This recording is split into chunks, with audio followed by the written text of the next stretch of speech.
جوړې بدې شاړې کړم ښایسته بادې د نیله باغ هستوګنیزې پروژې د بنسټ ډبره کېښودل شوه. د ریاست الوزرا اقتصادي مرستیال محترم ملا عبدالغني برادر اخوند له لوري نن د 1403 لمریز کال د اوري میاشتې په 19مه نیټه د نیله باغ هستوګنیزې پروژې د بنسټ ډبره کېښودل شوه. محترم ملا صاحب د نیله باغ هستوګنیزې پروژې د چارو پیل د هیواد د آبادۍ په برخه کې مهم پرمختګ یاد کړ او ویل چې د افغانستان اسلامي امارت د نورو زیربناوو ترڅنګ د ودانیزو پروژو د پلي کېدو په برخه کې کوټلې ګامونه اخیستي چې د نوي کابل د لومړي فاز دوهمه برخه او یو شمېر نورې پروژې د نمونې په ډول یادولی شو. د ریاست الوزرا اقتصادي مرستیال د هیواد اوسنی وضعیت او شرایط د پانګونې لپاره مناسب وبلل او زیاته یې کړه چې د افغانستان اسلامي امارت د صنعت، کرنې، برېښنا او سوداګرۍ سکتورونو ترڅنګ د ودانیزو پروژو په برخه کې هم کورنیو او بهرنیو پانګوالو ته د پانګونې زمینه برابره کړې. محترم ملا صاحب د چین ولسي جمهوریت څخه د نیله باغ هستوګنیزې پروژې د عملي چارو د پیل له امله مننه وکړه او له دوی څخه یې وغوښتل چې له افغانستان سره د یو ښه ګاونډي هیواد په توګه د سیمه ییز اتصال غوندې مهمو مسایلو کې هم په مشترک او همغږي توګه کار وکړي.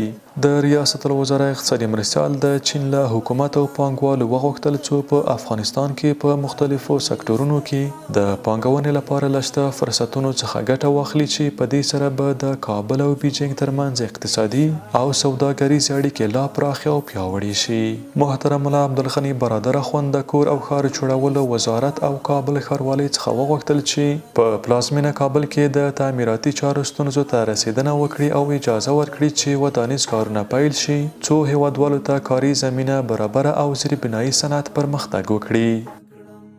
جوړې بدې شاړې کړم ښایسته بادې څو چنده کړم هر لویشته خاوره به دې بیا ډکه له خونده کړم.